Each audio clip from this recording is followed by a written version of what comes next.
जे करपाक जाय पळय तें आमी करपाक दिल्ली वता इतल्याच खातीर कारण काय इंटरेस्टिंग डेव्हलपमेंट आसा कळटलें तुमकां फुडल्या 3-4 दिसां भितर पळोवया कशें कितें आसता तर काल आरजी पाटील एक खंय तरी हिंट दिला की ते लुकींग फॉर अलायन्स अशें ताजेर बी कितें उलोवप जाल्लें आसा नाही पळय आतां at this stage I don't want to say anything गोंयच्या खातीर जें कितें बरें जावपाक जाय जें कितें बरें करपाक जाय आनी भारतीय जनता पार्टीचो जो भ्रश्टाचार जो आसा तो जो नाश करपाक जाय तो नाश करपा खातीर जें कितें करपाक जाय तें आमी करतले we have no adversity to argue are as a वेंजी बाबान कालूय म्हणलां तशें Goa is at the centre point for all of us and be keeping Goa at the centre point I don't think anything if there is being no adversity to each other, anything can happen in politics except for any misunderstanding whereby we are going to destroy Goa. We are going to save Goa. We are here to save Goa, and whatever that is required to save Goa, we will do it.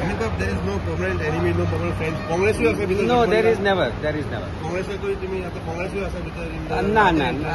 As far as alliance is concerned, there is no further thing. We'll talk about it. Sadhya tari kai development. Thank you so much.